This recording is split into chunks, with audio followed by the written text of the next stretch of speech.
universe is calling you. The universe is calling me. It speaks both day and night. It's full of dark and light.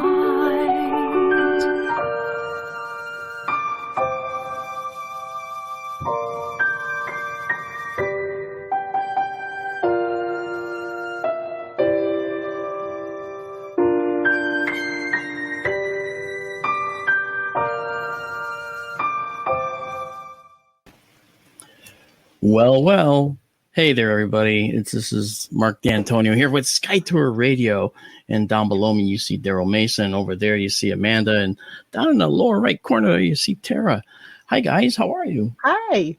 We're well. How are you? Good. Daryl, how you doing? I'm fine. How are you? I'm fine now. Okay. Tara's smiling. She knows exactly what happened to me. Yeah. So I just want to welcome everybody to SkyTour Radio here on KGRAradio.com, KGRADB.com.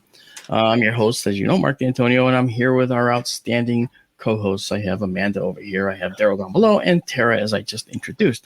But what I want to tell you is that this radio show is a companion to SkyTour Live Stream, which is a live astronomical observatory that we do on clear nights. Now, we have two observatories. One currently in Connecticut is under revision, so we've got some more time before that goes live. But we have the one in Arizona now that's up and running and has gone live for testing. So we're in the testing phase right now for all the equipment out there, and it's really working well. So what is it? It's really an observatory where you go on a clear night journey with us, okay, usually Daryl, sometimes Tara, and Amanda, okay? This is the SkyTour Radio and SkyTour Livestream team right here. And so we show you the amazing wonders of the universe through the eyes of our research telescopes. And the telescopes are all remote, robotic, and we control them from thousands of miles away. And we have access to some of the darkest skies in the United States. And it's really beautiful. So from glittering jewel boxes of star clusters to beautiful gaseous nebulae that signify the birth of stars and possibly planets and potentially down the road life, to the most violent of cataclysms in the universe, the supernova. We've seen them all. We've seen it all in SkyTour Livestream. So hopefully you'll subscribe. It's all free. Why would we charge anyone for this? Why would we charge you to basically become an astronomer like we are? Okay. So as far as that goes, if you are interested in looking at stuff in the night sky, join us at SkyTour Livestream. If you just want to read about it, well, then you can actually pick up the book, The Populated Universe, which is a book I wrote, which is about exoplanets, the search for extraterrestrial life. And it's available in several formats on Amazon. I get a lot of questions about the book, and a lot of people really like the content of the book. It's very conversational, and you don't have to be a scientist to understand it, because it's very easy. And this is a problem I always had with academia. I always wondered, sitting in the classes, or even when I was teaching, I would say, how am I delivering this information? Am I delivering it in a way that people can understand it? And that's kind of crucial. You've heard Daryl talk. He's going to talk tonight when he does his planetarium, the upcoming Sky Planetarium information. He's down to earth. He talks to you at your level. He doesn't go over your head. That's from years and years and years of interfacing with human beings who he knows he could talk right over their heads if he wanted to. But he can read people. And I read people, and we can actually convert the language to something they can understand, because he and I and Amanda and Tara believe that science is for everyone. So it's just a matter of how it gets translated in their brains. And so it's kind of important to make sure that you translate it properly for them. Otherwise, they might get a mixed message, and you don't want that message to be, I hate astronomy. You don't want that. So if you'll join us on SkyTour live stream, you'll see we have over 150 multi-hour streams up there already. I can't believe the amount of time that I've put into it. I started it almost accidentally because I was challenged to create a live observatory here in Connecticut, where I live. And I did, with a telescope that's actually right behind me in the office here. And that was great. But then I needed to be able to communicate. Then I needed to have a camera. Then I needed to be doing it remotely because, as Amanda had noticed for some time, I'd be out there with my teeth chattering in 20-degree weather out in the dome. And I ain't talking Celsius, okay? So in 20-degree Fahrenheit weather, my teeth would be chattering, and I'm trying to tell people about things. And this is, and I couldn't do it. So I'd have to cut the stream because I had to get warm. But the only way I could run the telescope was from out there. So I embarked on a mission to do otherwise. And now it's remote. And that, and in case anyone ever wants to do this with their telescope, I'll certainly help you because everything I'm using to do it is free. Everything. All the applications, all the software to actually make your telescope remotely accessible from in your house to out on your front lawn is free. So that's pretty cool. And so we can talk about that and we can go through that. It's a class in itself, actually, but I'm happy to do it because I think that you guys could really get more excited about astronomy if you didn't have to deal with bugs, cold, and animals. I've been out there in the dome and heard scratching on the dome, and I look out and there's a skunk sitting there, that kind of thing. Well, I'm not going anywhere fast, although this skunk was a friend of mine, actually, no lie. He followed me around my shop for weeks. And we made friends, and I was petting him and everything. And he finally went away to have a family, which he then brought back to show me. And there was 8 skunks on my front lawn looking at me. And that was unnerving, I'll tell you, just to say the least. But Skunky, the male, was, basically communicating to everybody else that I think that I was okay. I think his girlfriend, though, was saying, "Don't touch it. It's human. You'll never get that off."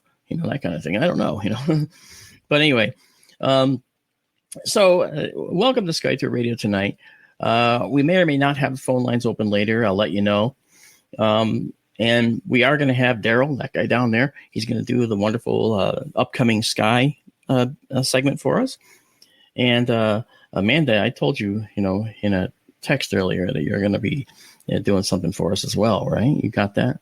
I heard that. We'll see if my brain's working by the time you throw it to me, but we'll see. And it's working. Okay.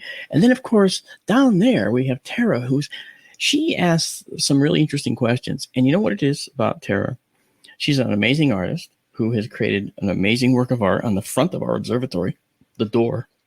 All right. But on top of that, she has also been able to put together very cogent, excellent questions about the universe.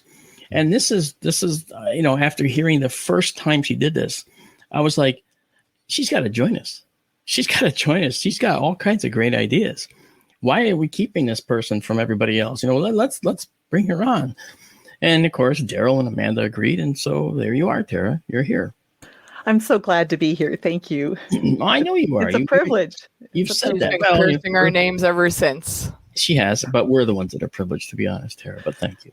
No, it's been a joy. Shonda earlier. Shonda's down from Alaska, and she came in to say hello before we went on the air, and it was really nice to see, the two of them together.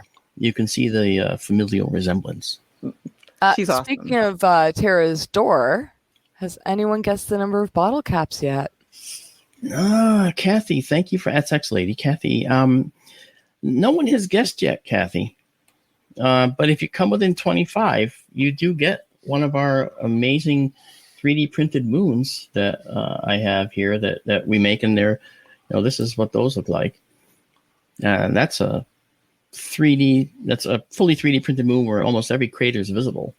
So that's actually a pretty good thing considering that it's a piece of art. And what's the best way to get their guesses into you? The guesses can come via a Facebook post, a messenger post to Mark D'Antonio, or an email to skytourradio@kgraradio.com. So there's those ways. I mean, if you look my name up on Facebook, you'll immediately find me. And you can always send a messenger message without having to friend me if you're not a friend. But if you send your guess and you're within 25, this little guy is yours. And 1,326. Every time we do this, he says that. It doesn't change, Daryl. Oh. Does someone win a prize if they can figure out what number Daryl is referencing? With his guess every week? Well, Daryl would have to give that away. What do you got to give away for that, Daryl? Someone can guess why you're that number. Nothing. Bragging rights? Sure. That number just came off the top of my head with the first time this came up, and I managed to remember it, which is quite a feat in itself. Well, that's okay. What I found most interesting about it was the first time you said it, it came out with authority, and I almost said, "Wow, that sounds like a good number," but it wasn't.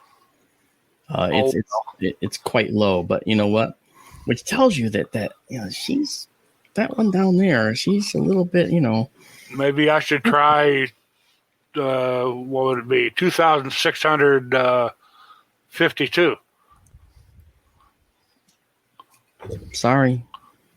That's 1326 times 2. Yeah. Okay. I was going to say it backwards, but I think that's way too high. Mm-hmm. Yeah. Carry on. I'm sorry. No, that's fine. That's fine. But anyway, so I just wanted to mention that because I think it's pretty impressive that, that she would take the time to put that kind of effort into this door. And you got to keep in mind, those bottle caps are metal bottle caps. And they've all been smashed flat. They're all of the original color that they were. There we go. Thank you. That's a lot of beer to drink, too. You would think that, but amateur. She's been collecting them for years and years and years. That's a long weekend. Yeah. Right. And what I like about this door here, when you look at it, none of those bottle caps have been painted. They're actually the original color. So this is a stylized Messier 42, which is the Orion Nebula. And of course, it's Sky Tour live stream down below. So I think it's really impressive how she did see it that. on our door out here. There you go. Thank you. Looks good. Yeah. It does. It does. It adds so much. I get out to looking at this picture because so much happened since then to get it to where it is now. But it looks like that now, except for the fact that the dome cam, the all sky cam, wasn't installed in that image. But it was really something, and I had a really, really excellent time with Tara and Marianne. Tara's husband, Dale, came out to help us. I mean, a lot of people were there to help us. And of course, it was a very good experience. So, and actually part of tonight is going to talk about the foibles of installing and building a remote observatory. But before we get into that, I thought maybe we would get into an exoplanet roundup because it's kind of interesting because some of the observations that have been coming in are really quite astonishing. And for instance, back in April of 2018, the TESS satellite, was launched on a Falcon 9. Now, TESS stands for Transiting Exoplanet Survey Satellite. And this satellite was actually one that has been one that actually has shown us an amazing view of the universe that we didn't realize we would get. Now, what is TESS? Well, it's looking for planets that are transiting its star, going between us and their star. Okay. And as this transit occurs, as the planet goes in front of the star, that tiny, tiny planet, which could be a thousandth or more of the size of the star, is actually causing a slight dimming of the star's light. And we can pick that up. And that tells us a lot of information about what it is that's causing the dimming. And if it repeats on schedule, then we're looking at something orbiting the star. That's how we know, because it happens again and again and again. So that said, I think that if we look at TESS and what it's been finding, you have to understand a little bit about how it works. You know, when I showed you the photo, okay, right there on the end, you can see that there's 4 black openings. Okay. Well, that's the TESS field of view that you're looking at. And what it does is it looks at a region of sky that's 24 degrees by 96 degrees across. That's a huge, huge field. And that field is way bigger than the field of view of like the Kepler Space Telescope, which is like a pencil, a pen tip, a pen point compared to just a giant swath of space, a pen point compared to that. So Kepler could look at one object at a time. Here's one, here's one, here's one, and it would have to do observations for a period of time on that one. Okay. TESS, on the other hand, says, let's grab a bunch of them, thousands at once. Okay. Let's grab a bunch of them, thousands at once. And it would do it like every 28 days. It would do 28 days worth of observations of one location, and then it would shift positions.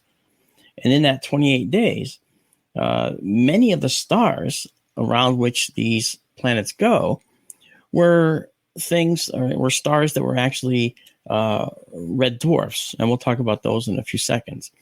But if you think about that, all right, these red dwarf stars were very, very small. They are very, very small. They're among the smallest stars in the universe, actually.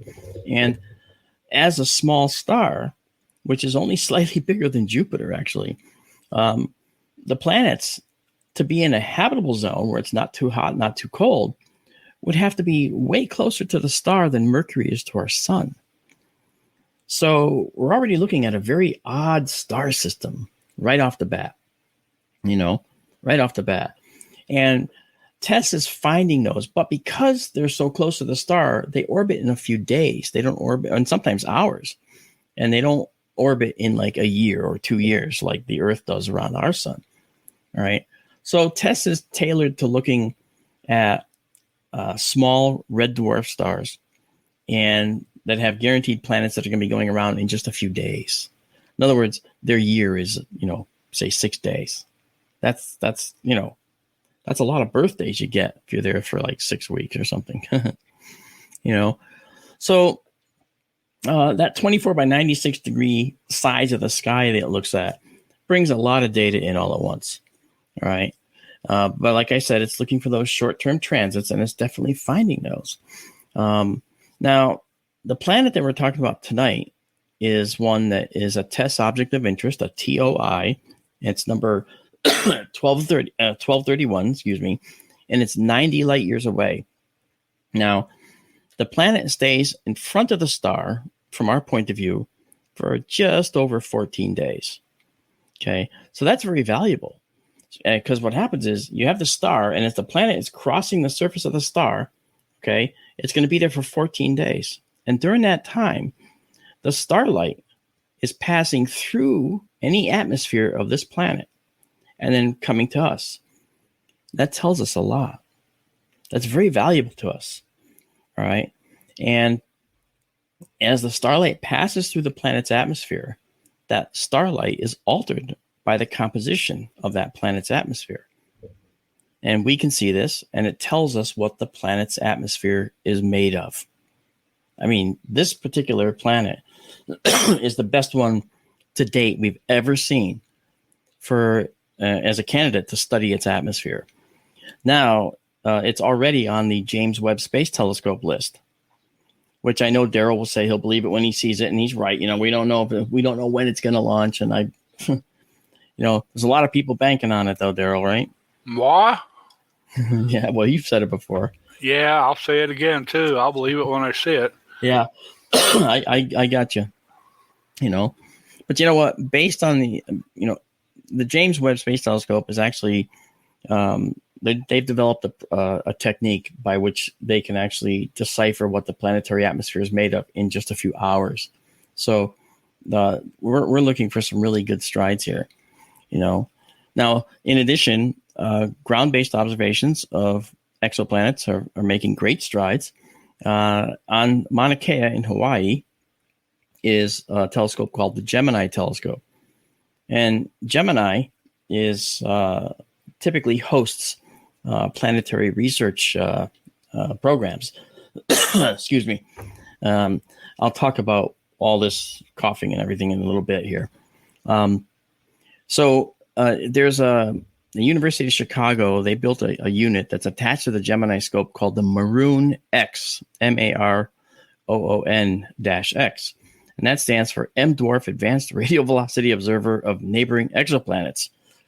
Okay. Now, what does that mean? It means that it's going to look at M dwarfs, okay?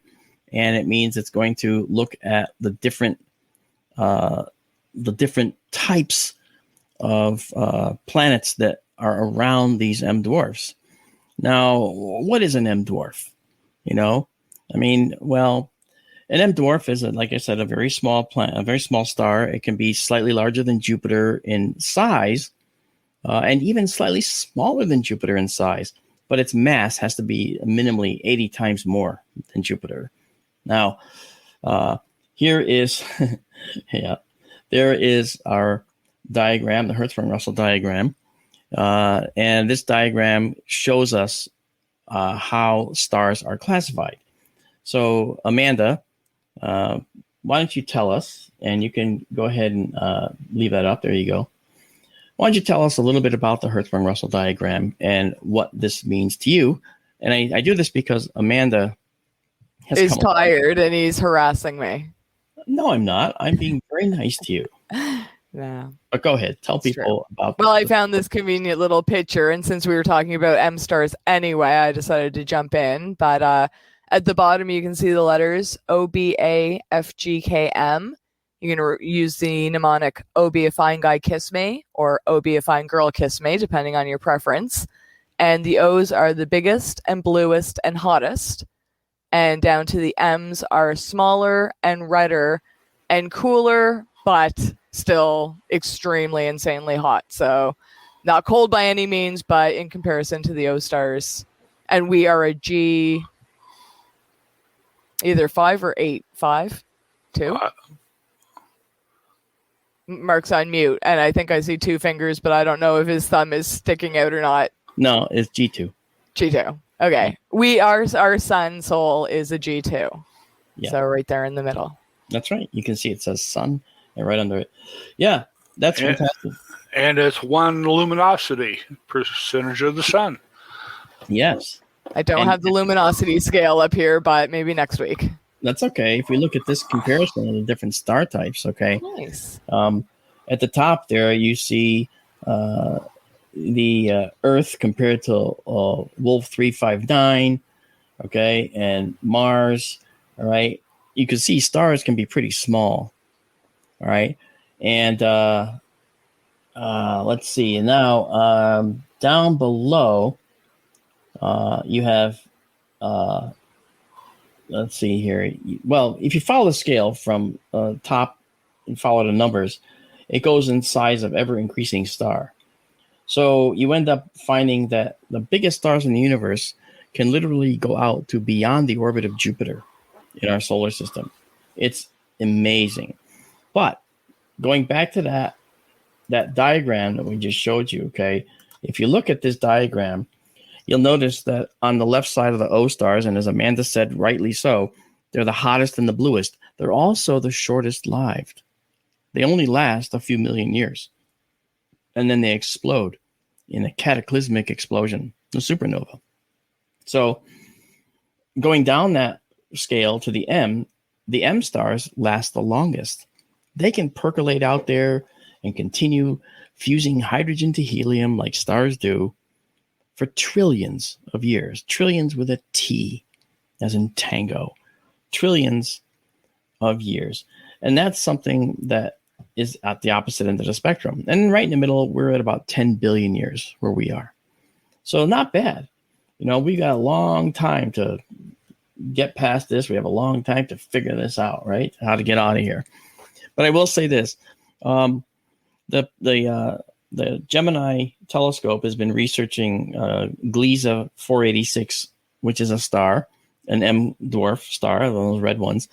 And they found that the tests actually discovered it first. There's a planet around this called Gliese 486b. And it's 24 light years away in the constellation of Virgo. And it's near Epsilon Virgo, which is Vindi Beatrix. And you know, you can see Epsilon with your eye, but you can't see this star with your eye that it's around. This star is known as we said, Gliese 486, but it's also known as Wolf 437. That's another catalog designation. And it's more stable than many other M stars, which is kind of interesting because M stars usually give off a lot of ultraviolet radiation. And so they're flaring all the time. You can't be around an M star for long before you get a flare of ultraviolet radiation, which could sterilize your surface. Not so hot, not so good. So this one's pretty stable, and it's just over the density of the Earth, a little higher, suggesting it's a rocky world like the Earth is. And this new system though promises to really unearth some new gems. This University of Chicago Maroon X system. Now there is a Webb Space Telescope paper that was out that basically says the telescope has been theorized that to be able to detect an atmosphere of a distant exoplanet in far less time than using other means. And in the Astrophysical Journal, the paper talks about how the James Webb Space Telescope can look at the planet's temperature as it passes behind its star, okay, and then the temperature as it comes out from behind the star. And looking at that temperature difference, you actually can see the differences in the atmosphere, and it can be done in about 10 hours. You can find this in 10 hours. What's that mean? It means when the star is passing in front of, when the planet is passing in front of the star, then the starlight is passing through the planetary atmosphere to come to your eye. Okay, that gives rise to a form of spectroscopic examination, what we call spectroscopy, called transmission spectroscopy, because it's the transmission of the starlight through the atmosphere that comes to our eye. But when the planet is coming out from behind, right at about this point where it's behind the star coming out, now you have the starlight hitting the face of that planet, and that light is now hitting the surface of the atmosphere and coming back to your eye. And that gives rise to another form of spectroscopy called emission spectroscopy. But now we'll be coming back in just a few seconds. Well, only a minute late. We'll work on that. I think I'm going to start flashing you big screen when it's running late. Oh, okay. But in any case, we'll come back to this after our first break here. Thanks for joining us tonight on Skyter Radio, and we'll be right back.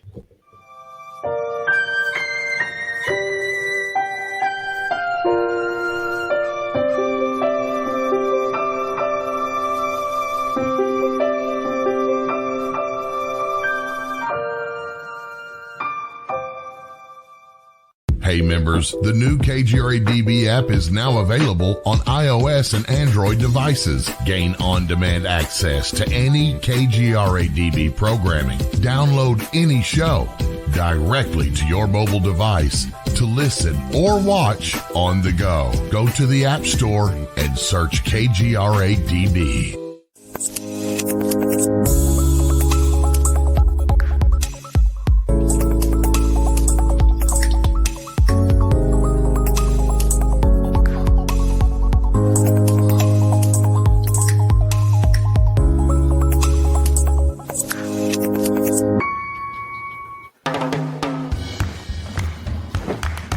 I don't want to talk about it.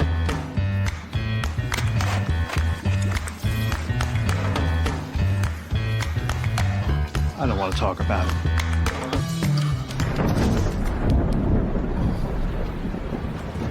Families don't have to talk about everything, but they should talk about how to plan for an emergency. Get tips and resources to make your family's emergency plan. Welcome to the new KGRA digital broadcasting website. thekgradb.com.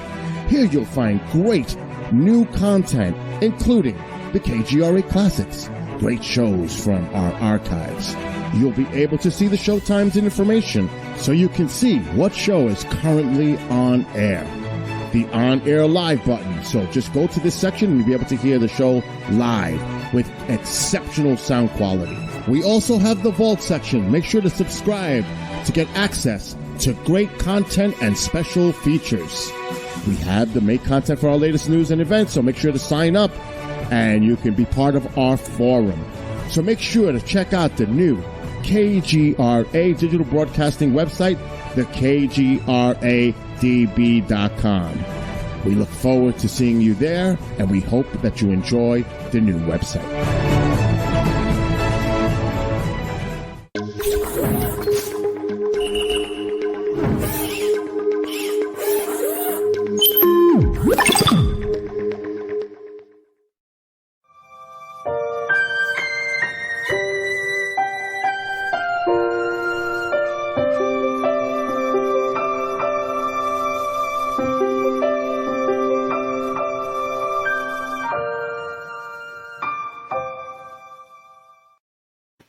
Hey, welcome back. I think we're all back. Everybody back?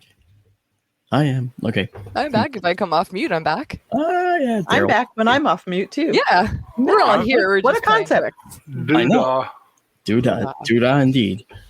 Yeah, so before the break, we were talking about Gliese 486, which is a star that's an M dwarf, a very cool dwarf star, and it has a planet around it that is very important to us, it turns out. It's 3 times as massive as the Earth. It's called a super Earth. And the treasure trove of data that is this planet has to do with the following. It's 30% bigger than the Earth, yes. The gravity is 70% greater than it is here. So if you were 50 kilograms on Earth or, 110 pounds, you'd weigh 85 kilograms on that planet, which is 187 pounds. So that's a pretty substantial difference in the gravity. And because the planet is so close to the star, it orbits in only 36 hours. So it orbits the entire star in just over 1 Earth day. That's incredible. So, so much for your diet. If you're looking for a diet, that's not the place to go because you're going to be a lot heavier. But the problem with the planet is the surface is really close to that of Venus and, not Earth in any way. The surface of the planet's like 430 Celsius, which is a little over 800 Fahrenheit. That's pretty hot. So life as we know it can't survive there. And being so close to the planet means there's potential for stellar storms, ultraviolet radiation striking and hitting us, which could really do damage. But the question is, and of course, these UV particles, these ultraviolet particles, would really ruin your day, besides rendering the ground and everything that has any potential for bearing life sterile entirely. So why study it? Why would we bother? Why do we care? Well, it's actually around a star that's the third farthest star from us. So it's actually really close at just over 24 light years. And it's an atmosphere that's available to us. We can study it to see if similar planets with a similar atmosphere could support life as we know it, or see if they're conducive to other forms of life. Okay. Now, all of us here have talked about extremophile life before. Small microbes that exist inside volcanic vents, for instance. That's sort of a tenuous existence. But you know what?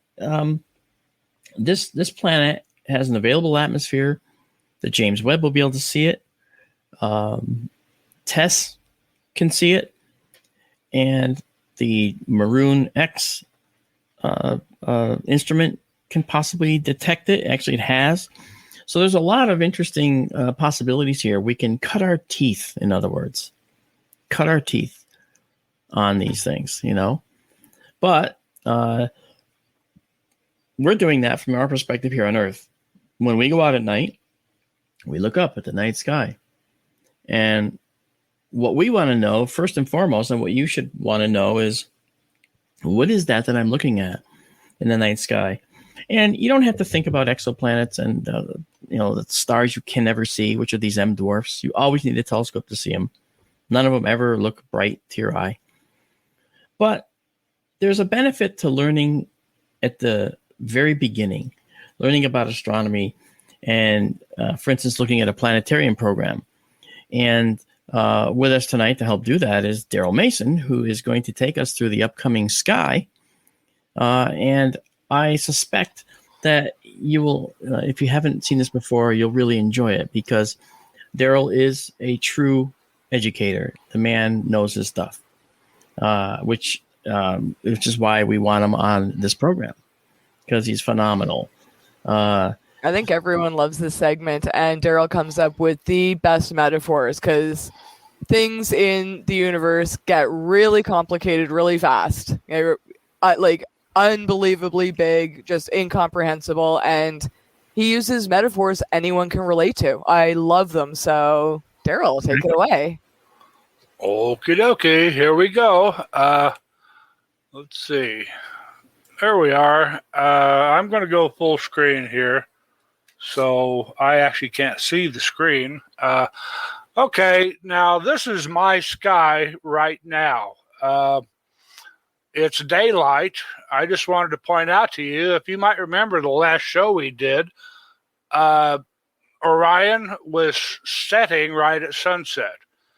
And in the meantime, up to today, well, the sun moved from over here all the way to here. It's presently between the Horns of Taurus and the twins in Gemini. And Orion is now in the sun, so we can't see it. Looks like he's actually right in the tip of Orion's club that he's raising over his head. I'm going to go ahead and jump to sunset now. There we go. So this is a little after sunset now. This is from my time, mountain time tonight in Colorado Springs. You'll see over in the west now, Gemini is getting pretty low, but he's still up there. You can see Pollux and Castor, and there's Procyon about to go away. Venus is presently in Gemini, and I'd like you to note first that Venus is catching up with Mars now. You might remember last time, I think, Mercury was still up there with Venus. Well, Mercury went ahead and went around the curve of its orbit from our point of view, and is actually in the morning sky now. But Venus is still rising and will continue to be up in the evening sky for the rest of the year. It's big and bright. It's unmistakable. I caught it a few nights ago within 5 minutes after sunset. It was so bright I could see it up in the west-northwest sky. But Venus is continuing to rise, and Venus is catching up to Mars. In a month, Venus and Mars will be in conjunction. And the month after that, Venus will be all the way over here to the upper left of Mars, and Mercury will have popped back up by that point. In a couple of months, Mercury and Mars will be in conjunction at that time, and Venus will be over here by then, up near Leo, I believe. But anyway, this is the sky tonight, a little after sunset. If you go out and look, you have a pretty good west-northwest horizon. Venus is going to be obvious. You can't miss it. Mars has gotten quite dim because it's actually over on the far side of the sun from us now, but still in the evening sky. And as its distance has increased, it's gotten much fainter, so you may have trouble picking it out. Mars is in Cancer. Cancer is right between Gemini and Leo. But now you're seeing the stars of spring go away. Here's Leo. Here's Virgo. Ursa Major is already west of the meridian, and it's up in the northwestern part of the sky. And there's Ursa Minor. There's Virgo. I saw where I believe it was Genghis posed a question: had we heard about the long train of galaxies that's like 3 billion light years long. Genghis, I've heard about it. I haven't looked into it much yet, but it's if it's the one I'm thinking of, it's right above Arcturus in the constellation Boötes. It runs right there. It's a big, super long chain of galaxies. That's really all I can tell you about it right now. It's in this part of the sky. So the stars of spring are in decline now because they're all already west of the meridian, that line that runs north to south and passes straight overhead.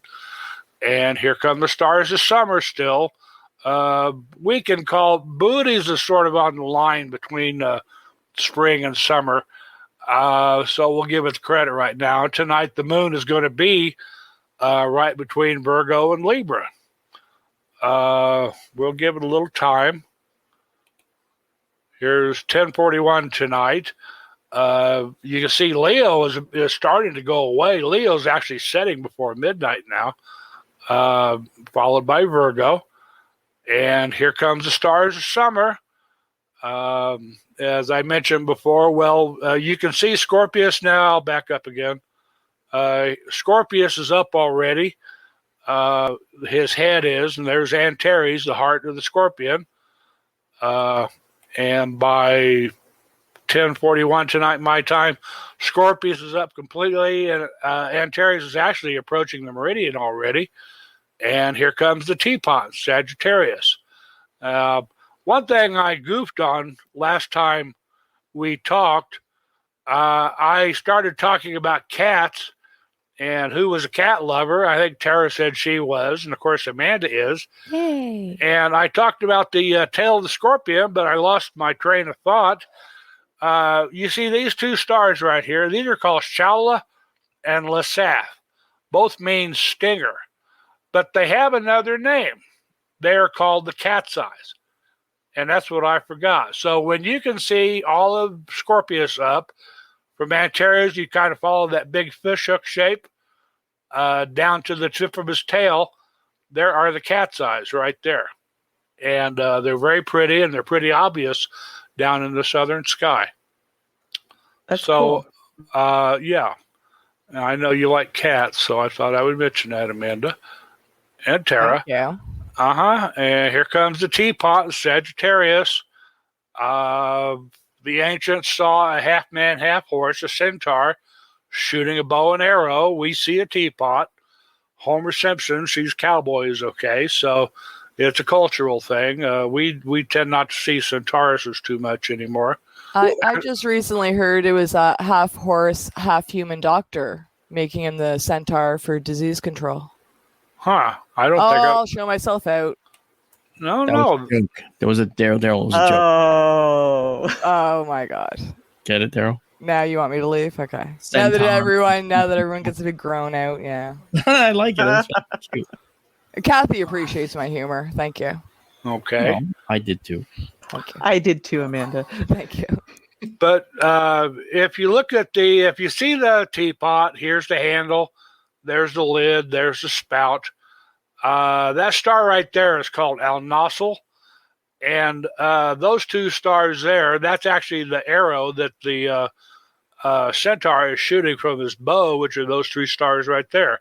It's called Caus Borealis, Caus Media, Caus Australis. And there's his arrow, and Alnosul means arrow, or the tip of the arrow, I believe. Well, if you go just off the edge of the teapot, the spout, maybe draw a line from Shaula to Alnosul. Just a little above that, the center of the Milky Way galaxy is right there.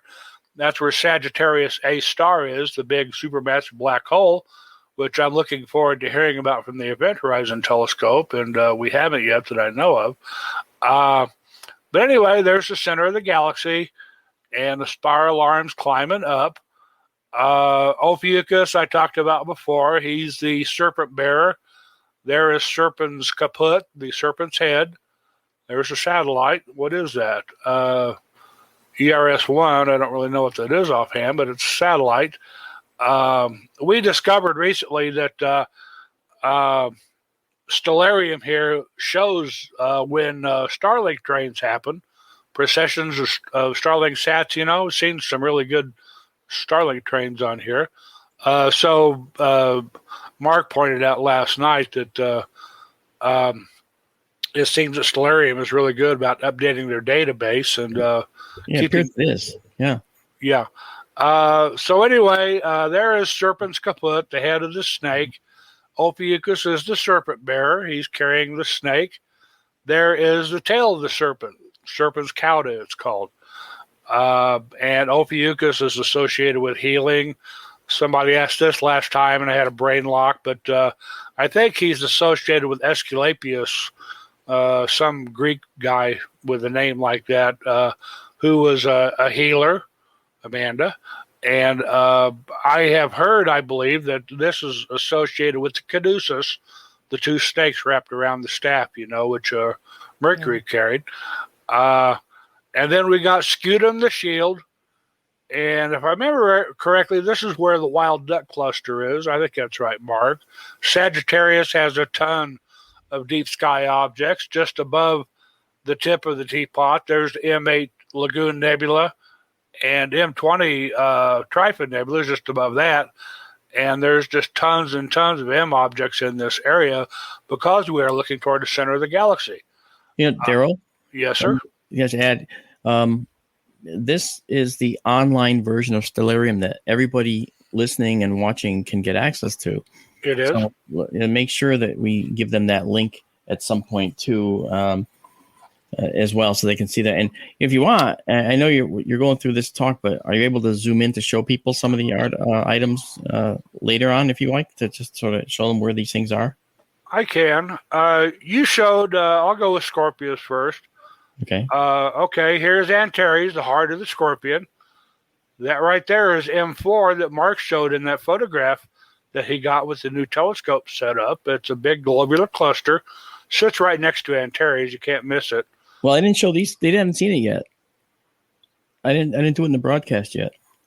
Oh, I thought you showed it. Well, hopefully you'll show it. I showed it to you before we went on the air. Oh, I'm sorry. No, this is good. That's a spoiler alert, guys. Okay. Well, there you go. Hopefully Mark will show the picture. I'm sorry. Oh, fair enough. We'll see Antares and M4 Global Cluster right next to it. Going on over, let's see. I believe those are M6 and M7 star clusters. One of those is called the Jewel Box. Here's M8 right here.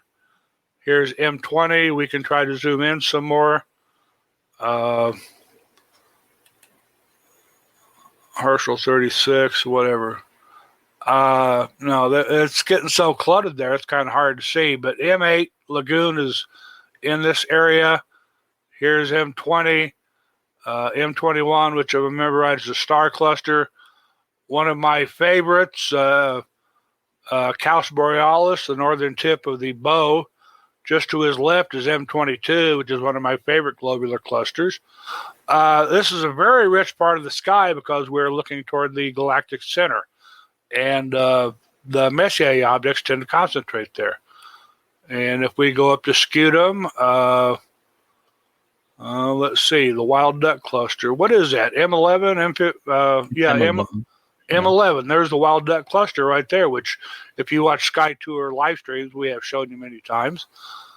And it kind of looks like a globular cluster that's kind of sparse.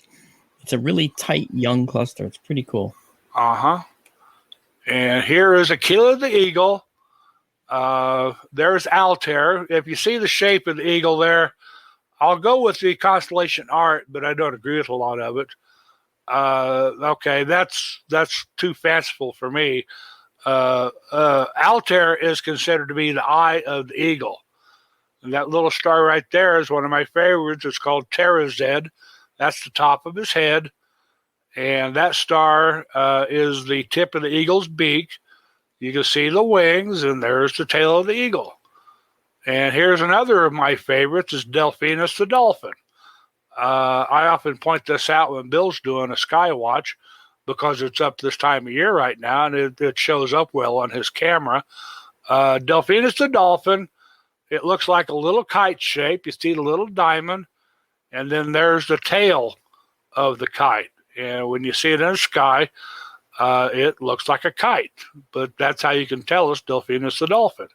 I have memories as a child. We were camping down at the lake one weekend, and I was staring up at the dark sky late at night, laying in a sleeping bag or in a blanket, and I looked up and I saw this thing. To me, it looked like a diamond bracelet back then.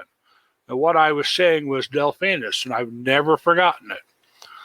Other ones still going up the plane of the Milky Way is Sagittarius, the arrow. There are the feathers on the tail of the arrow, and there's the head. And here is Vulpecula. While you're there, Kathy wants to know where Sagittarius A is. Did you point that out yet? Sagittarius A. He almost did.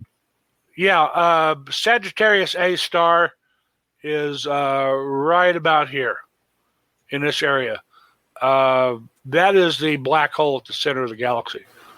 And it's right in this area right here. Did I just hear that people are debating that theory now? Here's the issue. Sag A is known to be a black hole at the center of our galaxy, but the exact mass and nature of the black hole is something that still is somewhat elusive. And when M87, the Virgo galaxy, was examined, and they saw the massive black hole in the center of that one, which was many, many tens of times bigger than our whole solar system, they figured, wow, that's a big galaxy, a big black hole. And Sag A, all right, has stars orbiting it, and it's a smaller galaxy that we're in, but it's something's not matching between what we saw with M87's photograph of that black hole and what we see with the 10-year study, which shows stars orbiting this black hole and actually possibly getting ripped apart by the central black hole. Yes. Galaxy. I saw something the other day, Amanda, that some people are saying now that Sagittarius A star is not a black hole.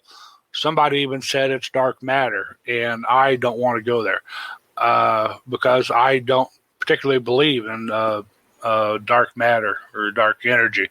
They're just placeholders anyway. They're not real. But some are saying now that Sagittarius A star is not a black hole, but it sure acts like one. And as I said a little while ago, the Event Horizon Telescope, which showed us the M87 black hole, they promised they would show us Sagittarius A star, and they have yet to do that. Yeah. Like 3 years later. Well, it's always a waiting game with everything, though. You got to keep in mind, though, that how long was the Event Horizon Telescope focused on M87? Well, they were looking at it for a long time too. It wasn't just like a couple of weeks. So tasking. Remember how the Event Horizon works. Okay, we have the Earth, the entire Earth, and the entire Earth is rotating on its axis. Well, at different latitudes on the Earth, we have horizontal positions from looking at it. We have different telescope systems, and as the Earth rotates, when Sagittarius A, for instance, comes into view, that telescope is looking at Sagittarius A all day or all night, okay, depending on when it can see it. And same for all the other telescopes. And what happens is they actually take all that data from, say, all these days of observation from each telescope, and they combine it. And effectively what you get is a telescope that is 8,000 miles across, which is the diameter of the Earth. And that's not, a very high resolution telescope compared to, say, having hundreds of thousands of telescopes doing this. However, we do get an effective resolution of an 8,000 mile diameter telescope, which is why we were able to actually resolve effectively a black hole 55 million light years away in Virgo, which is in the M87 galaxy. And Sag A is only about 30,000 light years away. So it's quite a bit closer. We should be able to get a far better result. The trouble that we have is that we can only see through a very narrow window. Okay. I think that's what Bod's window, right? The window that you can actually see Boswin. Yeah, Boswin. B-A-A-D-E. Yeah, B-A-A-D-E-S. Yes. Yeah, and that's an area that's relatively devoid of material that allows us to see the furthest to see Sag A. And Sag A is Sagittarius A. That's the designation. So we have all this dust and dark dust and material that's between us and the center of our galaxy. With a giant elliptical galaxy that have like M87, there's relatively little dust. So we don't have the issue from 55 million light years away. It's actually easier to image than Sagittarius A. Yes. So that kind of makes it's like trying to image that tree 4 miles away from inside the forest. Whereas if you're outside the forest, 100 miles away, you can get in your satellite, look down and say, oh, well, there's the tree. It's actually easier once you're outside the forest. Yes. So that's kind of what we're faced with this. So that's probably another reason why the Event Horizon Telescope has yet to deliver on Sagittarius A. Uh-huh. Well, I'm keeping my fingers crossed. Me too. I can't wait to see it. Yeah. Dare not mention James Webb. We already did. We know James Webb will be up there. But One day. Okay. Carry on, Dale. Go ahead. Kim and Dale. All right. Well, let's see. We did Aquila. We did Delphinus. We did Sagitta. I bet Amanda knows what that is. Sagitta? Not Sagitta. That's the arrow, but that little critter right there I'm pointing at. Oh, I'm blind as a bat, but I mean, everything looks like a cat to me. Well, that's a little fox, my little firefox. Yeah, exactly. It's Vulpix. Firefox. Yeah. Well, in Pokemon Land, it's a Vulpix and it's a Firefox, and they're adorable. So yeah, and there's Vulpecula. Vulpecula, I believe, is where M22 is, isn't it, Mark? Not M22, M27. You're talking about. Or excuse me, M27. Yes. Yeah, the Dumbbell Nebula, which is a beautiful remnant of a star that has finally expired. Yeah, I'm surprised it's not showing up yet. Let's see. Is that it? Zoom in a little bit. There it is, M27. There's the dumbbell right there. Yeah, I misspoke and said M22, which is that globular in Sagittarius I touched on a few minutes ago. That's because it's your favorite. Oh, yeah. But there's the little fox. And right there is Alberio, which Mark has shown us in Sky Tour live stream many times. It's Alberio. It's a really pretty double star, probably the prettiest double star. It's a blue and gold pair. And I'll back out a little bit. And so there's Cygnus, the Northern Cross, and here are more satellites, you see. You know what else is coming up? There's a Starlink. Unfortunately, the next rotation is a break. I know you're not off screen. You're not on our screen right now, Daryl, because you're showing us this. But I'd like to see more if everyone wants to stick around after these breaks. Well, everybody, stick around, and we'll be right back after these words. We'll be back with Daryl Mason, astronomer's astronomer. We'll be back.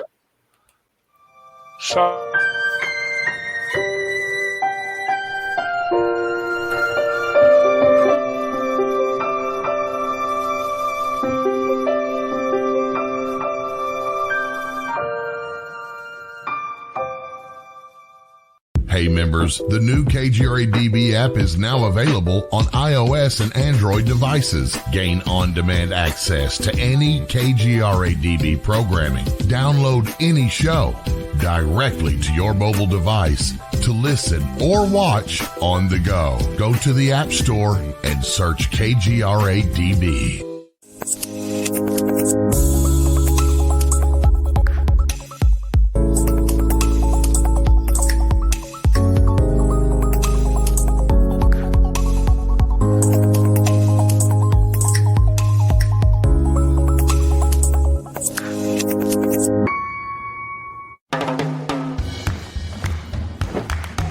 I don't want to talk about it.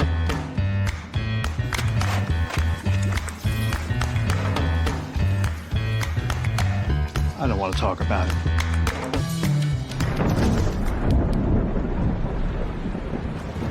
Families don't have to talk about everything, but they should talk about how to plan for an emergency. Get tips and resources to make your family's emergency plan.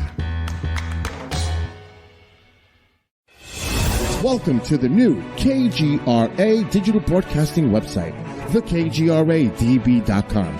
Here you'll find great new content, including the KGRA Classics, great shows from our archives. You'll be able to see the show times and information so you can see what show is currently on air. The on-air live button. So just go to this section and you'll be able to hear the show live with exceptional sound quality. We also have the Vault section. Make sure to subscribe to get access to great content and special features. We have the make content for our latest news and events, so make sure to sign up and you can be part of our forum. So make sure to check out the new KGRA digital broadcasting website, thekgradb.com. We look forward to seeing you there, and we hope that you enjoy the new website.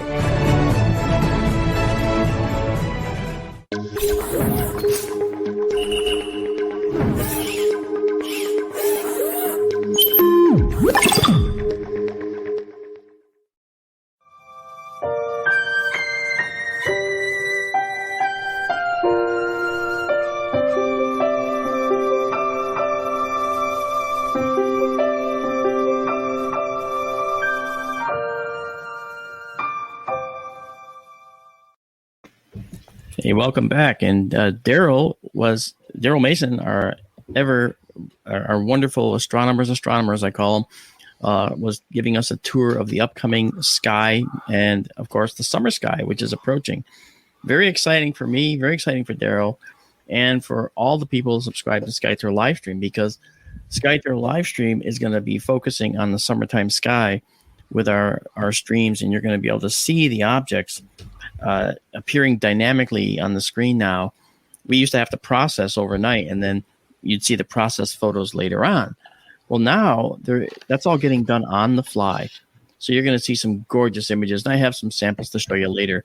But right now, let's go back to Daryl and listen into the rest of night sky that's coming up. And this is all on Stellarium, which is free for anyone to use. You can put in your physical address to see what's directly above you at any given time. And our good friend Charles was nice enough to drop the link in chat for us. So, Daryl, take it away. Okay. I'm a bad astronomer. I apologize. I'm going to go back to full screen here. So we were here at Vulpecula, and M27 is right down there in the Fox's rear foot. I'm going to zoom out a little bit. Next, because there's Alberio, here come more satellites. I'll continue talking about Cygnus foot. Cygnus is the swan, of course. Alberio is the swan's eye. There's the middle of his body. That's a star called Sadr, S-A-D-R. And there is Deneb. Deneb is the tail of the swan, but if you see those stars there as the cross arms, the side arms on the cross, Deneb is the tail of the swan, but it's the head of the Northern Cross. And Alberio is the head of the swan, but it's the foot of the cross. So there is the Northern Cross right there. And Mark has shown us North American Nebula many times, which I think that's it right there, isn't it, Mark? Let's see. Sorry, I was on mute. It's to the left of Deneb. Yeah. And you have the Pelican as well right next to it. Uh-huh. That's down below there. You got it. North American Nebula, and there is a ton of stuff in Cygnus also. I think the Bubble Nebula and the Crescent Nebula. Is that right? Yeah, the Crescent. I think the Bubble's up in Cepheus, I think. Okay, I think you're right. There are so many. I have a hard time keeping straight because still we are in the plane of the Milky Way here, and there's just a ton of NDC and M objects there. Right. One interesting thing, I'll back out for a second. When you see Sagittarius, and considering that's the center of the galaxy, you can do this naked eye if you go out and point your right arm at the tip of the spout of the teapot or just off, and then point your left arm up towards Sirius. Your two arms will be making a right angle. And that literally defines you're looking 90 degrees away from the center of the galaxy when you look at Cygnus. And when you see that, you're actually looking at the next spiral arm over from where we are. Just something you can do sometime if you like, but that's 90 degrees across the sky right there. Okay, there was Cygnus and Vega in Lyra, of course. Vega's a pretty kind of a blue-white star. Lyra is sort of like a little miniature harp. And when we look right here between the two stars at the base of the harp, there is the Ring Nebula, which Mark has shown you many times. That's a really cool thing to see. It looks like a little smoke ring floating out in space. And I said somewhere recently that when you see Altair, Vega, and Deneb, that is the Summer Triangle. That's not a constellation. That's an asterism. That's an unofficial pattern of stars. And sometimes I see that. I call it the Big Slice. I thought Bill might enjoy that. You know, if you like to go get a slice of pizza, well, there's the Big Slice right there. Homer Simpson saw cowboys, and I see big slices of pizza. I could actually let it go right there if you like. Your call. People are certainly enjoying it. You know, I do want to. I am going to follow up what you're doing with a SkyTour live stream update, so people can see what's been going on out at the building. Okay. Well, let me hand it over to you then. Oh, you can if you wish. That's fine. Yeah. You can see it's 11:07 at night now from my location, as displayed here. You can see Saturn in Capricorn is rising at 11 o'clock at night now. That's it. Yep. And if we give it a couple more hours, just an hour, there's Jupiter rising now. Jupiter, you might remember, Jupiter and Saturn were both over here in sort of between Sagittarius and Capricorn last year when they had the big conjunction, the super close conjunction. Well, Saturn has moved over this far in Capricorn now, and Jupiter is now in Aquarius. So if you wait till midnight, Jupiter will be rising. And I will stop right here if that's okay with you. Okay. Daryl, thank you so much. That was just a wonderful exploration of the coming sky.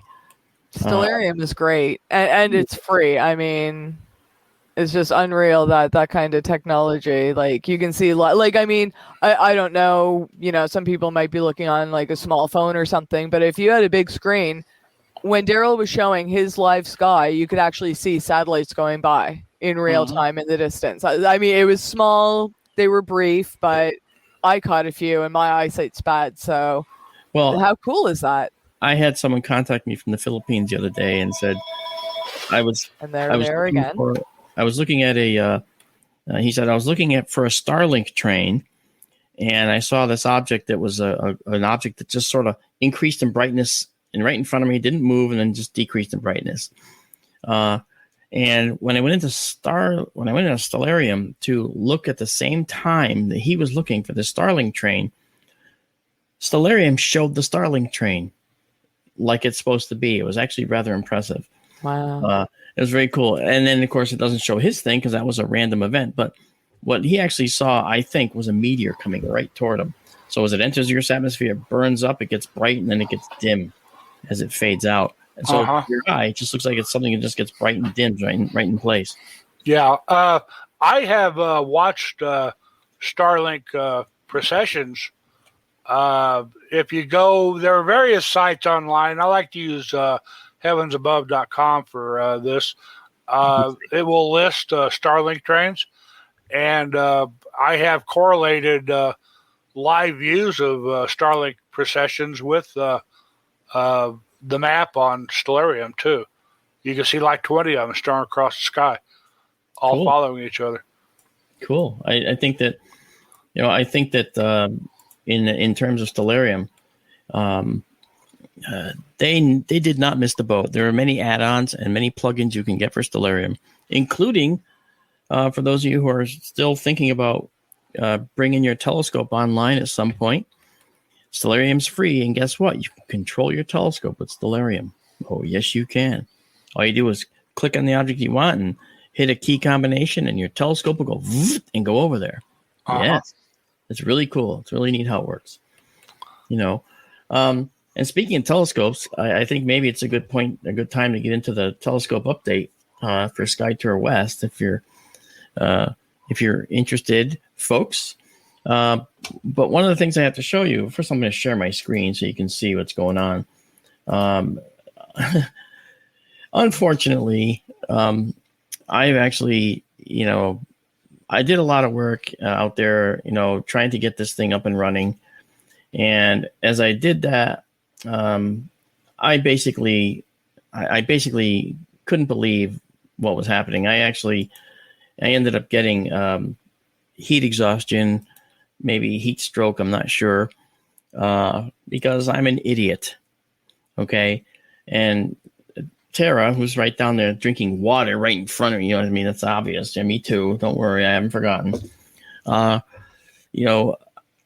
We had to dig trenches, but we got a trenching machine to do it. Okay. But the temperature was 105 and dry. And I don't know, I just forgot to eat. I forgot to drink. How does one do that? I mean, I don't know how that's possible, but it does happen, So, for instance, okay, if we look, okay, here is, this is the trenching that we did. Okay. This is Tara and Dale, and they were doing the trenching. And that's a trenching machine that we had to rent to actually dig a trench that was about 80 feet long. Tara, I'm not sure. Do you remember? I think it was 150 feet, and then we had to veer off towards the internet to the house, so that additional length. Okay. Now this site also is approved for Starlink, so we're going to actually, as Daryl will, say his bit of business to me, which I understand. I've sort of embraced Starlink because Starlink is going to make SkyTour Livestream possible. Right now, we have internet service there, but it's actually very slow. It's satellite internet via HughesNet or Viasat. There's both, but unfortunately, Viasat and HughesNet are so slow that it's difficult. However, in taking exposures, you don't notice it. So those of you watching a SkyTour Livestream West production, you won't notice that it's actually getting bad out there. You won't see the slowdown. Okay, but this is one thing that we did, and then of course, the next thing was this trenching machine was loud, and also it just would chew through anything, and it did chew through things it shouldn't have, which of course made me like, oh gosh, put my head in my hands. I can't believe this happened, because I felt bad that these things had happened, let me see. Is this the same one? Oh yeah, sorry. That's the same one. But to be honest with you, I felt that it was actually very successful, and getting the trenching done was a very important element of this. But then after doing the trenching, okay, we had to fill in the trenches, and the trenches had to be filled in by hand. And so Marianne Robb, who was in the chat tonight, Tara, her husband, and myself, I actually did a very small amount of work because by this point I was already in danger and I had not realized it. This is after, oh God, that's really not flattering. I'm sorry, guys. But this was after something like, was it 2 days already in the desert by this point, Tara? Yes, at least. Yeah, we had to empty the trench. Once the trencher dug it, we had to unbury it, the loose dirt, and that's what you were doing there, I believe. Yeah, we had to. Yeah, exactly. We had to rebury it. We had to put the dirt back in. Yeah. So I didn't do a whole lot of this because, like I said, by this point I was already in danger, but didn't really think about it. Didn't really realize it. But look at the look at that idiot's face. Okay, this is this is scary. I mean, I'm throwing some dirt right there, but that does not look exciting to me. It looks kind of like Clem. Yeah, right. Clem caught in the act. Cousin Clem. Mhm. That's right. It's Clem did something he shouldn't be doing. That's right. So obviously, what did that lead to? Well, that led to this. Okay, this led to a hospital stay. I wasn't excited about it. I wasn't happy with it, as you can tell.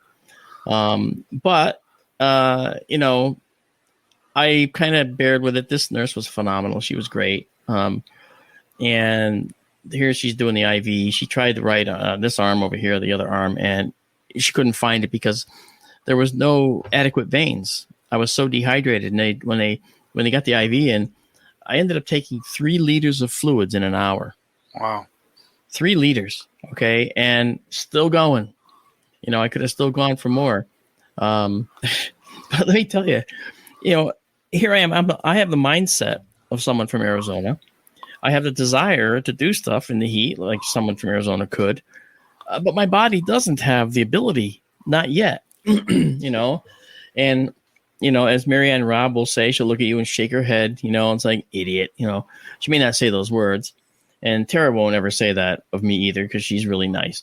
But it was just a real stupid thing to do. So my point is, if you guys are ever going to do any workout in the desert, obviously, it's hydrate. Yeah. We all know. Hydrate or die. That's apparently, yeah. True. And thank God for Marianne. She's an officer, and you can catch her Thursday on iDetective, and she just cannot help but be a hero. No, it's just in her DNA. She's my hero. She's my hero too. Yep. Mine too. She actually, Marianne. She is the business director for SkyTour Livestream, and boy, I'll tell you, she's certainly earned every bit of that role. You have to watch that out west here. We're not as hot as Arizona, but we're a high desert in Colorado here. Yeah. And you'll see humidity down in the single digits here, and it can sneak up on you. They say if you're not peeing, you should be drinking. Yeah. Yep. And the hydrate or die, it'll catch up with you. It caught up with me once, but that's a story for another time. Yeah, well, I mean, it caught up with me. But here's the thing that's insidious. I didn't realize it. Yep. Okay. And I think it was Marianne that realized that something wasn't right. And I had nausea, and I pinched my skin, and stop it, Marianne. She's, like I said, my heart and soul are in Arizona, but my body wasn't there long enough. That's what I say. But as you can see, this is here's an example. This is a image of the telescope with all the installation done.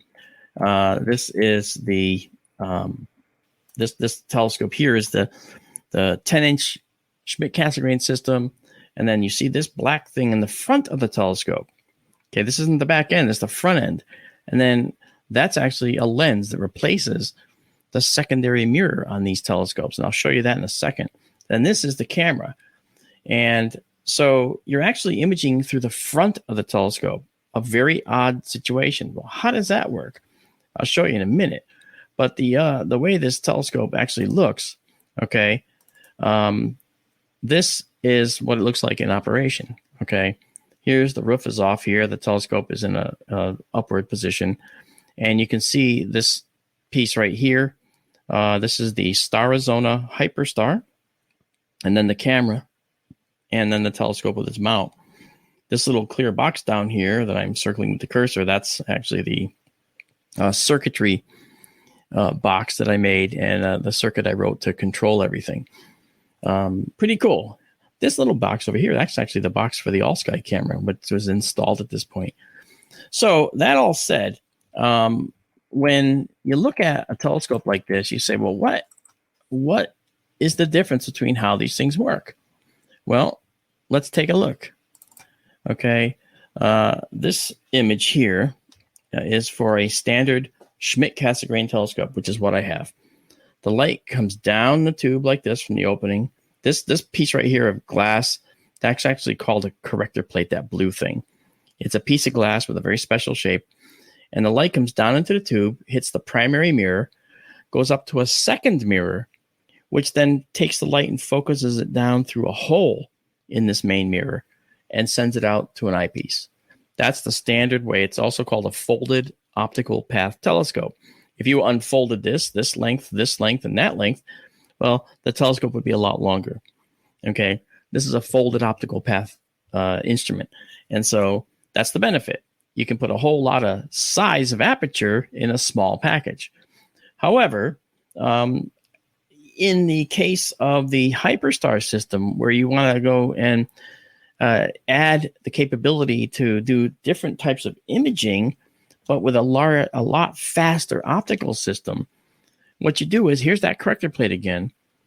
Now you'll see that you have this object here. This is the Hyperstar system. Okay. Well, the light comes down, and this black thing's the camera. The light comes down, hits the main mirror, and goes out through lenses to the camera. This whole back end of the telescope here, except for the main mirror that's just reflecting light, this whole back end of the telescope actually doesn't function anymore. In the back end of the telescope that we have now is just a gigantic stainless steel counterweight to counter the weight of all this up front. That's all that's there now. So it seems kind of weird, that's how it looks and that's how it is. But let me show you the benefit. Okay, this is our Eagle Nebula, the famous Eagle Nebula. Okay, the Eagle Nebula, I'm going to stop sharing right here. Okay, the Eagle Nebula is Messier 16.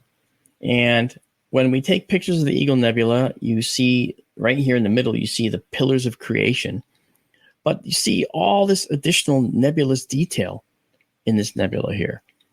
This is 6 images that were stacked, okay, dynamically. So this is what you saw on the screen after these 6 images were stacked, just like you see it here, almost exactly like this.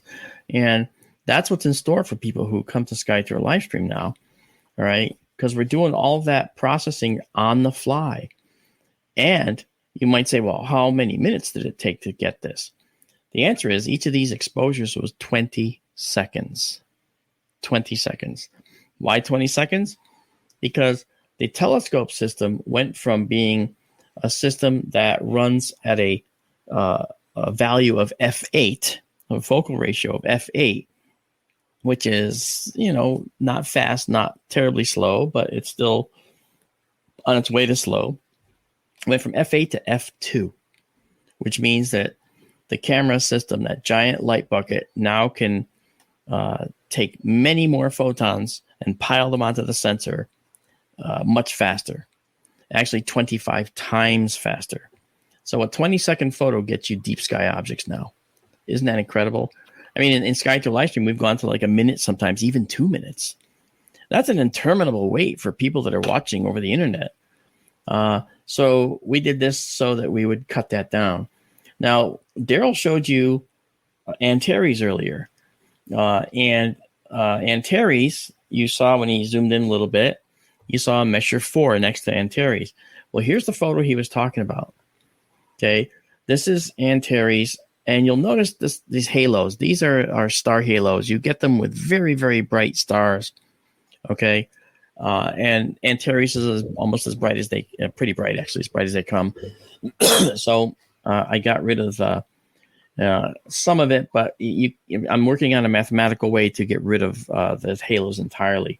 But it's a fact of life. You're going to get halos. But you'll notice there's M4, Messier 4, globular cluster right next to it. But guess what? The real incredible thing is if you look up here, and just above Antares, the orange star, right above it, you see those clouds of dust and gas. Okay, you see, it's almost 3-dimensional looking. I've never seen this before in my life, looking at Antares, not with any of my own instrumentation ever until this photo. And this photo is really not that good, to be honest. It's only 20 seconds. It's only like 3 frames stacked. It's not even a whole lot. But the quality of the sky, it just screams detail. It just screams detail.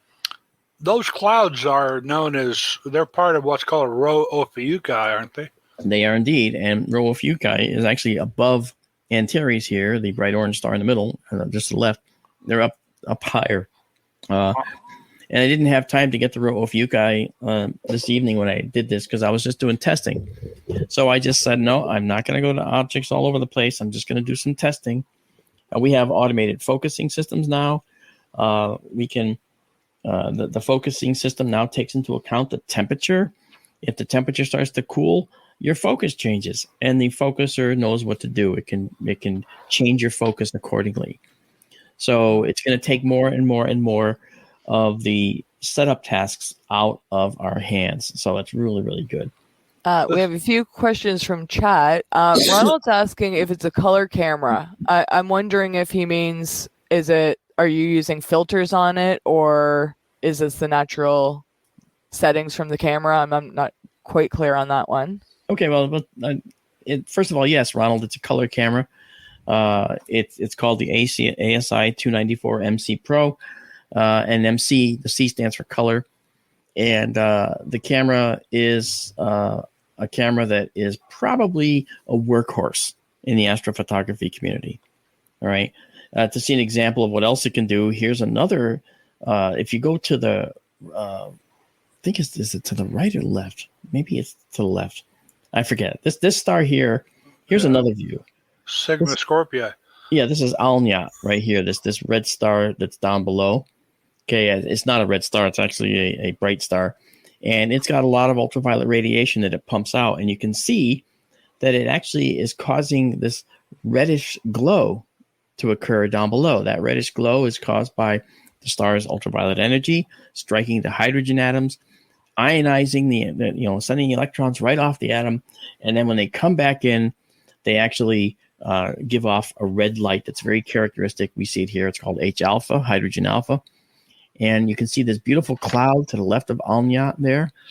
And to the upper right, you see a different type of nebula altogether. You see a dark nebula with tendrils of black that are encroaching on a bright reflection nebula that's around another pair of stars. Okay, that's not Rho Ophiuchi up there. That's a different star. And we'll hear more about it after this break. Oh, I thought it was 27. Okay. It is 27. I don't know what parallel universe you're in, but everyone else is seeing 27, so. I see 26, 54, 55. Well, you can trust me, Mark.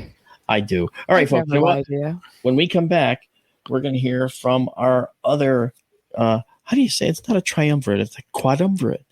Our other quad member, Tara, she's got some wonderful questions to ask, and we will bring her up in just a few seconds. So stick with us here on Sky Tour Radio.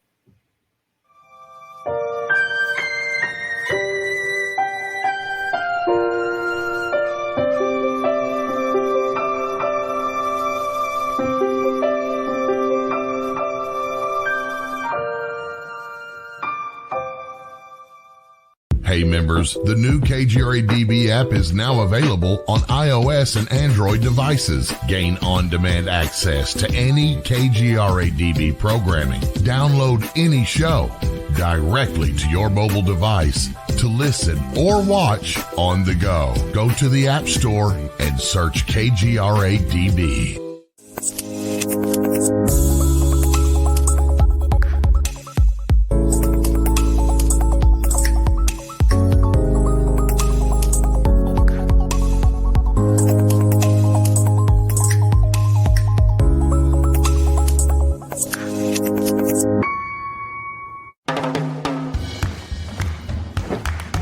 I don't want to talk about it.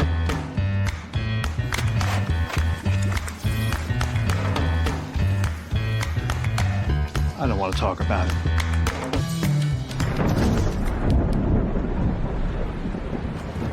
Families don't have to talk about everything, but they should talk about how to plan for an emergency.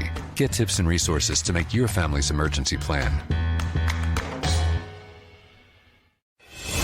Welcome to the new KGRA digital broadcasting website, thekgradb.com. Here you'll find great new content, including the KGRA classics, great shows from our archives. You'll be able to see the show times and information so you can see what show is currently on air. The On Air Live button. So just go to this section and you'll be able to hear the show live with exceptional sound quality. We also have the Vault section. Make sure to subscribe to get access to great content and special features. We have the make content for our latest news and events, so make sure to sign up and you can be part of our forum. So make sure to check out the new KGRA digital broadcasting website, the KGRADB.com. We look forward to seeing you there, and we hope that you enjoy the new website.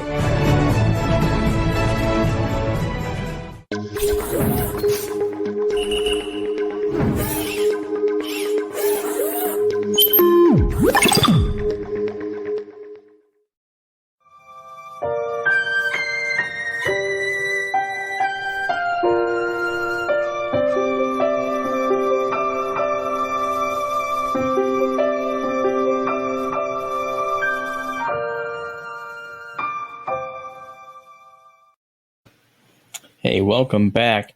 We're going to go from the beautiful deserts of Arizona with views that we see like this, okay, to now talking to Tara, who lives down there and hikes this type of wilderness every day.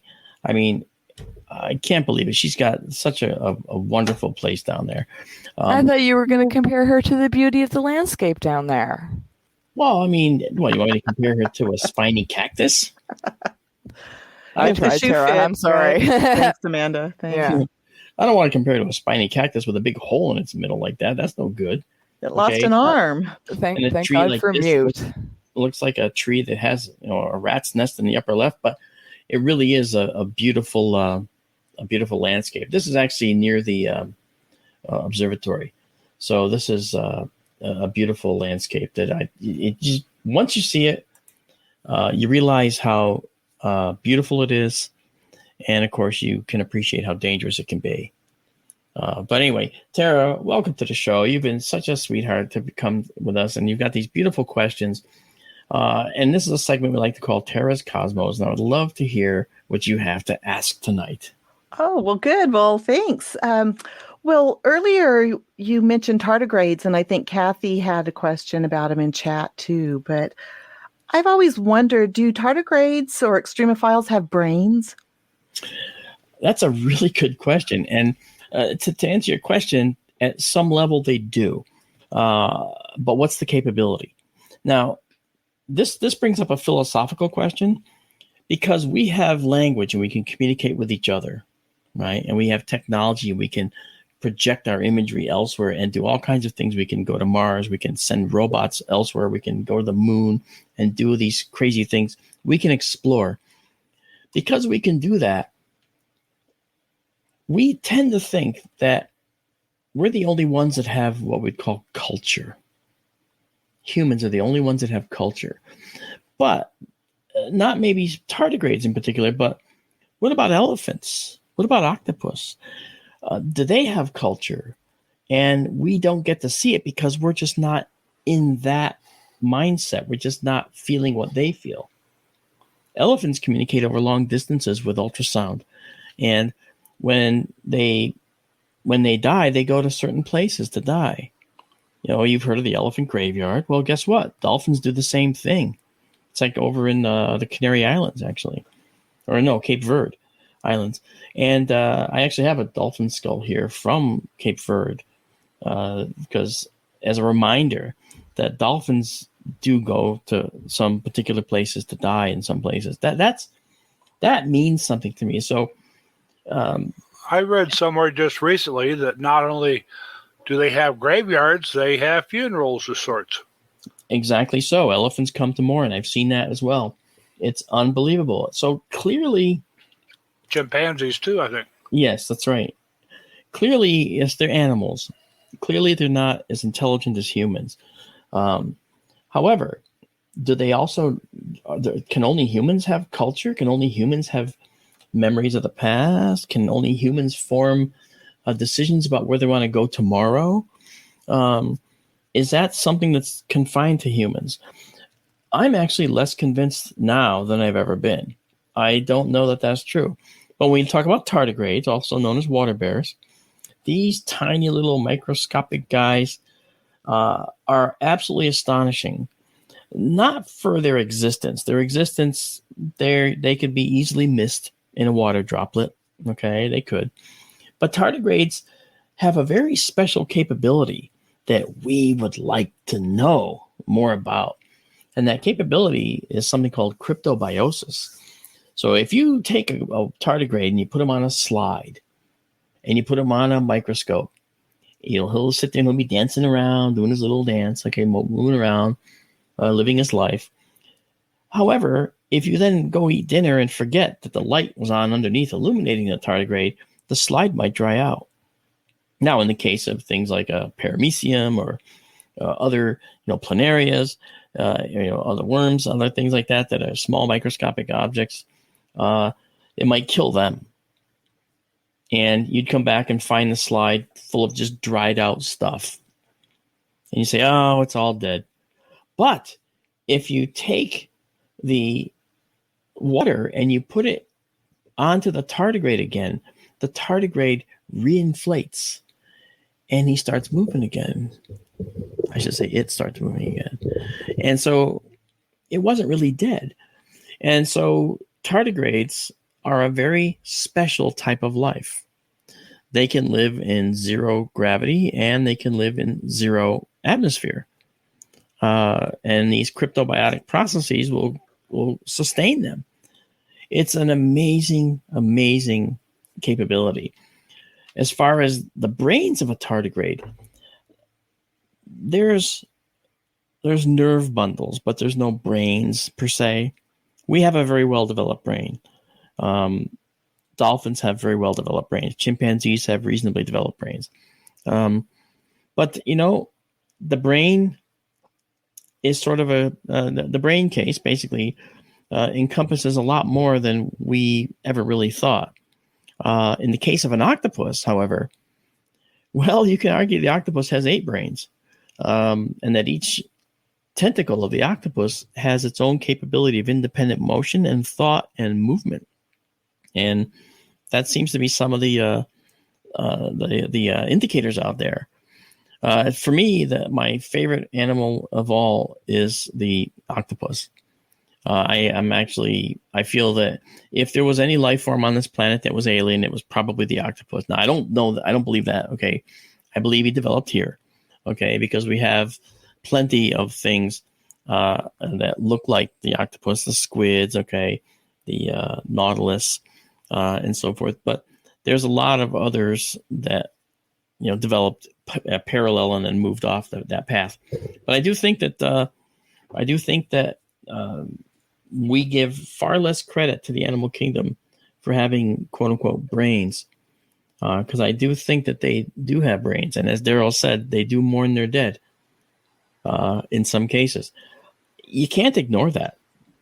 There's something to it. And I would say you got to halt everything that hurts these animals until you know what's going on there. Because just because you can't communicate them doesn't mean they aren't communicating. And that's a very important thing to me. This gets philosophical. You talk about society and culture. You might say it's a matter of sentience, that are certain animals sentient. And that means self-aware, I guess. And certainly whales, elephants, yes, dogs, I think, are sentient. Cats, too. Octopi, certainly. If you watch that show, Resident Alien, that was on recently with Alan Tudyk, the alien on Earth, that he was in a seafood restaurant one night. And they had an octopus in an aquarium tank, and he was talking to the octopus. It was really funny. Yeah. I mean, but see that points out the type of thing that I also feel, and that is that just because we can't communicate with them doesn't mean they're not communicating. Absolutely. Yeah. Tara, that's a great question. So do you have another one for us? Well, do we know how old the tardigrades are? I mean, if they can dry out and come back, I mean, can they be like, how old can they be? I honestly don't know the end age of a tardigrade. I do know that they can be dried out for decades. and then come back. That's very cool. That's like going to sleep and waking up, and it's like, no, whoa, hey, what are those things? Cars? Where'd that come from? And that kind of thing. That's really cool. Yeah. Well, I kind of do have another question based on age. Okay, so we've talked a lot about things in the universe and how things grow and come into being, but how do we determine the age of various objects in the universe? Planets, stars. It depends what you're talking about, but let's Your take choice. Let's take them one at a time. Okay, for large scale things in the universe, okay, large scale objects, okay, we look at, for instance, the speed that galaxies are moving away from each other. That's a finding that was discovered back when Edwin Hubble was looking at galaxies. He found that galaxies both nearby and farther away are moving away from us and from each other. But he discovered that the galaxies nearer to us are moving away slower than the galaxies farther away, which are moving away faster. So that rate of change is something that became what's known as the Hubble constant. It's a proportionality constant. And it's designated with a capital H. And in late 1920s, it was determined to be a certain value that was unchanging. That's why they called it a Hubble constant. Well, as you know, that constant turned out not to be a constant. All right. However, in his formulation, 1 over that value was actually the age of the universe. All right. That was how he formulated this. So, we came up with like 13.8 billion years or so. But this works if the universe is not, actually changing its proportionality constant of expansion. But it may be. If it's actually accelerating in its expansion, then it changes a lot of things. Okay. So we're kind of on the fence right now from the large scale side.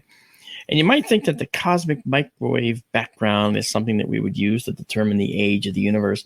Actually, that's not really the main thing. The main thing is the expansion rate and the speed that the galaxies are speeding away from each other. And so that's for the large scale things. But let's now go to stars and nebulae. Okay, we know a fair amount about their evolution and the time scales that it takes to achieve certain milestones in a star's life. So we know that a star of a certain mass will exist for a fairly discrete amount of time. We know that. When Amanda was talking about the Hertzsprung-Russell diagram, she mentioned how the stars that are blue are hot and live their lives fast, and the stars that are down in the lower right are red and they're cooler and live their lives at a much slower pace. Well, that's true. Okay, so when we look at these hot blue stars, they might only last for a few million years. When Lucy, Australopithecus afarensis, was wandering around Olduvai Gorge, if she looked up at the constellation of Orion, she would not have seen Alnilam and Mintaka, those stars. And if she looked at Betelgeuse would have been a big blue star. The top left star in Orion. So that's because Betelgeuse was one of these O-type stars. And Alnilam and Mintaka had yet to exist. They only burst onto the scene a few million years ago, and they actually will be gone in a few million years. So what we have for Orion, well, enjoy it for now, because it's going to always be changing, right? So those O-type stars, like Betelgeuse used to be, the hottest and bluest, well, they end up swelling up very large, and they end up going supernova, and Betelgeuse will eventually do that. We thought it might have gone supernova this last dimming, but it seems like it was just a burp, So and there's ample evidence of this kind of thing too, right? But stars like the sun, for instance, which are further down that diagram, they can last for about 10 billion years based on observations, and they undergo a quieter death. We talked about the Dumbbell Nebula. Well, a Dumbbell Nebula is a planetary nebula, a cloud of gas around the star that forms in the later life. And we actually have a good idea of how long that takes to get to that stage, depending most importantly on the mass of the star. If the star is a certain mass, then a certain set of behaviors are going to occur. And unless there's something really exotic going on, those behaviors are observed all over the place. So we have a pretty good feel for that. But now let's talk about nebulae and star clusters. We know that they can exist for a certain period of time, but a star cluster tends to be a newly formed star cluster. Why? Because it's in a cluster. The clusters dissipate, and they actually will end up depleting their members as they have gravitational interactions, and gravitational forces swing and throw some away. And eventually the stars will move away and be dispersed from that location. And when that happens, if they were formed in a nebula, and the nebula was a nice red nebula like the Eagle with a cluster in it as we see it, then that particular, as those stars go away, then there's going to be lower and lower ultraviolet radiation. And eventually the nebula will glow no more because there isn't any UV radiation to cause that hydrogen gas to glow in that light of hydrogen alpha that we talked about earlier. Now that's stars, the nebulae, galaxies. What about here on Earth? Knowing the age of the solar system, the Earth itself, and all that. How do we determine that? That's a whole different process. We actually use radioactive decay to figure that out. We know that, and we've talked about this on SkyTour Livestream and SkyTour Radio. We know that atoms come in a variety of flavors. So effectively, flavor is a bad word because that's actually a real atomic thing. It's different. But so I'll say they come in a variety and end it there. If you have more than one, if you add a neutron to the nucleus of a hydrogen atom, it becomes deuterium, for instance. Okay. Well, anyway, that's called an isotope. Okay. And based on the isotopes we see of potassium and uranium, we can calculate how long it's taken them to get to that point, because these isotopes do something called radioactive decay. They change from one thing to another. It's a discrete interval. It takes a certain amount of time, and we know what that time is. So if we say, oh, look, we have this much radioactive decayed uranium here for this particular isotope, we know how long that's been there because that isotope was something else before, and now it's a new one. And we know how long it takes to go from here to here, and that gives us the age. Okay, so if you think about it, when you look, we can get the isotopes and get their decay rates, and we can figure out the age of the objects this way. And the other thing that's really cool is an example. Let's age the Earth. People say, well, let's just find the oldest rocks on the planet. Yeah, okay, we can do that. But that doesn't get us back to the time when the Earth was formed, because when the Earth was formed, plate tectonics has long since destroyed those rocks. They got subsumed back into the Earth's mantle and may or may not come out again sometime, right? But that, plate tectonics yields the oldest, or yields a level of detail of the age of the Earth, but not the full picture. If you want the full picture, we've got to actually look at something totally different, something off the Earth, but something that formed at the same time as the Earth, and that is meteorites. Meteorites, rocks from space, all formed at the same time as the Earth. And these rocks are flying around out there, and some come into the Earth's atmosphere. They strike. I've got one on my shelf over there. You've seen it 1,000 times. And when the meteorites are aged and they do the radioactive decay studies, they find that the solar system, almost to the letter for all of them, is 4.568 billion years old. 3 significant figures. Not bad. So you see, different things require different methodologies. I hope that wasn't too short of an answer. It's very interesting. It's awesome. Very cool. Thank you. What else you got for us? You must have more. We have time for more? We have 5 minutes, and yeah. Unless we have questions, Amanda. Pardon me? Unless we have some more questions. Oh, there's always questions. Okay. Tara, take it away. Oh, no, I meant from Do you have chat questions? Yeah. Oh, we did before I started spamming. Hold on. It was.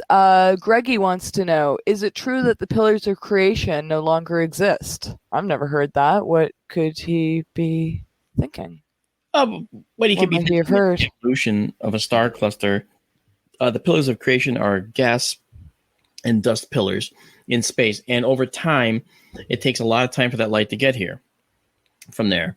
I forget the distance. Is it like, Daryl, it might be like 5,000 light years or more. That's what I was going to say, 5,000 light years. I wouldn't think they would have changed significantly in that amount of time. Not in 5,000 years, but it's true that they may look different at this instant because, they will have changed a little bit. Maybe there'd be some evaporation going on, maybe some stellar formation. Maybe there's some new stars now there. This is a young stellar nursery. So there are lots of stars forming. And so just like the Orion Nebula, we're going to see more things happening there. And there's dark globules, okay? And in those dark globules, we call those Bok globules. I had the fortunate, what's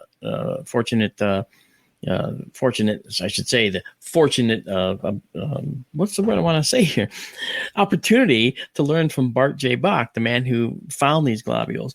And, Bok was able to show us how these globules form and so forth. He was a giant of a man. He was just a wonderful guy. And these dark globules could eventually become a solar system or a star system because they're mutually contracting, gravitationally bound dust and gas. And once it gets to a certain point, a certain size, the center just has to reach like 10 million Kelvin, okay, which is 25 million Fahrenheit something. And then hydrogen fusion can start. So it's really a cool prospect, but it wouldn't look that much different, as Daryl pointed out rightly right now. It's only 5,000 years. We would need, say, 150,000 years, and then it would probably look very different. Very cool. I hope that helped. Yeah. So, Tara, if you might as well just find a question that we can try and answer in like 3 minutes. Well, 2. Oh, okay, 2 minutes. Once in space, as humans, do you see us spending more time on the surface of objects or planets, or more time in space stations or spaceships? We're going to spend a lot of time in transit initially. So we'll spend more time in spacecraft than we will on the surfaces of planets, unless it's things like, Elon Musk going to Mars, and if it's Elon Musk who's taking a group of people to Mars, well, then they're going for a long time. I want to go. I say no, I will not do it. Actually, Mars is rusty, and I'm sure that the sands, you'll get on your shoes, you bring them inside, and your entire little hovel is going to smell like a gunpowder type, material, and it's going to really probably be terrible. And no air freshener can get rid of that smell. As I have a feeling it's not a very pleasant smelling planet, to be honest with you. Venus is worse, of course, but you can't survive there, so don't even try to sniff. Anyway, I feel that we'll probably spend a lot of time in transit myself. But if we have colonies, well, then maybe. I think we'll become a spacefaring species. I agree with that. Mm-hmm. I agree. And especially if we can do the Alcubierre drive, where we can actually fold space. If we can fold space and basically take our origin and our destination, and fold them together using our Alcubierre drive, step across that tiny little gap, and then open it up again, we've gone, say, 5 light years in just a short amount of time. And speaking of a short amount of time, I know, I cannot believe 2 hours flew by. Yeah. When you have fun. You stole my joke. I was doing the short amount of time thing, and I was going to say that, but that's okay. It's all right. It's fair. Make like a burrito and wrap it up. Oh my God. The jokes keep coming. They and will. stay tuned for Alan B. Smith. I hear he does quite the show with the Cousin Brothers. Alan's a good friend of mine. We didn't find any UFOs tonight. Maybe you'll see them over there. I'm sure the Cousin Brothers will find them everywhere they look. Okay, folks, you've done it again. You've enjoyed, hopefully, and not wasted a couple of hours with us here. We are the Happy Quad. Myself, Tara, Daryl and Amanda over there. Okay, always the mother hen trying to keep us on track. She does a phenomenal job. She's awesome. Mm-hmm. But we'll see you again next week. This is Mark D'Antonio for everybody. We'll see you later. Bye-bye. Bye, everyone.